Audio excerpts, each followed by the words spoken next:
Well, what's up, gamers? This is NGG here with another list video, and today we are talking about 10 visual novels on the Nintendo Switch that you can read during spooky season. So get your spook on, guys. Get your spook on, guys. And the first one, it's gonna be a weird one, okay? I understand. It's Virche, Evermore, Epic Lycoris. Now, this is a part 2 to our first book. So this one, if you haven't played the first book, Virche, Evermore, Era of Salvation, do not grab this one, because this one is definitely an extension of the of the first one. And this one is a romance, a Tomy horror visual novel, guys.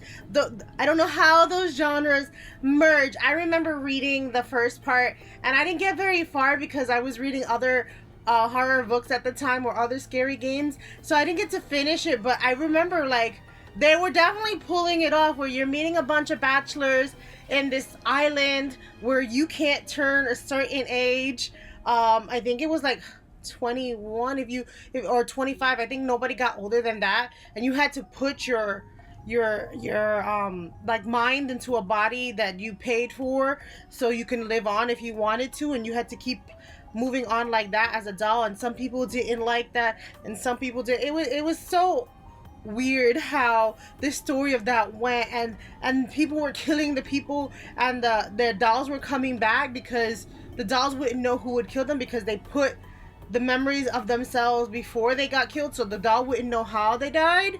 But super mysterious visual novel, and this is part 2 of that same visual novel, which adds more stories. I'm guessing continuations of your love interest and how the different story progresses. I'm so looking forward to reading Virche, Evermore, Ever of Darkness, and then hitting up Epic Lycoris. So that's your first visual novel.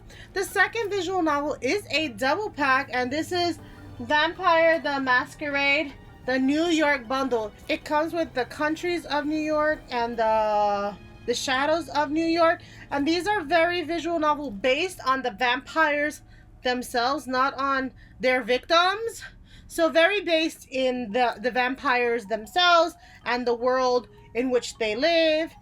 Very interesting take. I haven't opened my copy, so a lot of these, guys, I put these on a list so that I could also get excited about reading them. So I want you just as excited to read these vampire stories and these horror visual novels as I am. The next one is Fatal 12, and this one is, you're playing a game, I guess, down in the afterlife. Fatal 12 is a Yuri horror visual novel, where you're given the chance to kind of cheat death in this game, a little similar to Danganronpa, where this goddess offers you the chance to cheat death, and you have to get to know the people around you, and so that you could, I guess, win against them, so that you can cheat death after you've passed already, obviously. So that's what Fatal 12 is about. The next game I want to talk to you about is Emio the Smiling Man. This one is by Nintendo, which is weird because we rarely get visual novels by Nintendo themselves, but the publisher of this one is Nintendo. This is from those detective specific games, like the Famicom detective games.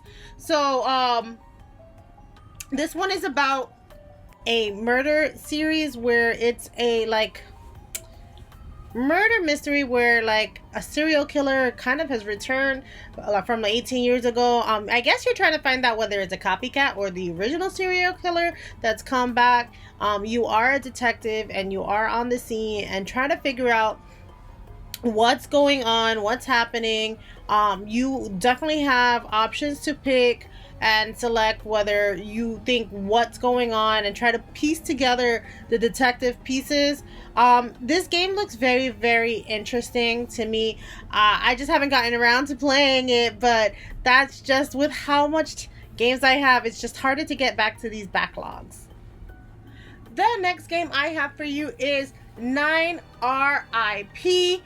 This one is also a very much of an Otome visual novel where you have love interest. I believe this takes place in different realms. The story of 9 R.I.P. takes place in a town where, like, a long-standing rumor where people are getting spirited away. It happens to people who are struggling with anxiety that are more likely to get spirited away than anything else. You go to this school. Your main character goes to the school, and she's told by a person that told her best friend that this is happening, and she's like, you know what, I'm fine, I don't believe in this stuff anyway. And then she hears an eerie voice that reaches out, and I guess the things take place from there. But again, this is a romance visual novel, so you are gonna have a lot of romance options going on. The next one I have for you is Ghost Trick, and this one is a detective visual novel where you have to kind of figure out who done it, who killed you, who has you laid up like that. And the premise of the story is you are newly deceased and you are trying to solve the mystery of why you had to die. And this is a very point and click game. This game was originally on the DS but ported over to the Switch. You can still use touchscreen functionality if you would like. You can interact with the things in the environments in the game. Well, not with the people, but the environments. And I feel like the dog in the game kind of helps you out. I have yet to play this one either. This is also on my backlog. The next game I have for you is Saint Maker. Now, the interesting thing about Saint Maker is there is a Yuri in here as well. So it's not just the horror visual novel, but there's also a Yuri visual novel in here. And the premise of Saint Maker is you are being sent to like this convent up in the mountains where all these nuns are, and you as the character Holly are and along with somebody named Gabrielle are there. And Holly, for the first couple of days, starts to, like, when she falls to sleep, starts to see things and can't get up, she can't move. Things are happening, and it's very, very heavy religious overtones on this. So I think it deals with Christianity. I know it deals with Christianity. So if for some reason you don't want to have your views on Christianity and the power dynamic between that challenge, this might not be the book for you. The next two games I'm going to talk about are not per se as scary as they are like escape roomy. And that first one is Abyss of the Sacrifice. This one was never published on US soil, so I had to import my copy, but it definitely has English language options in here. So if you wanted to play it, you could.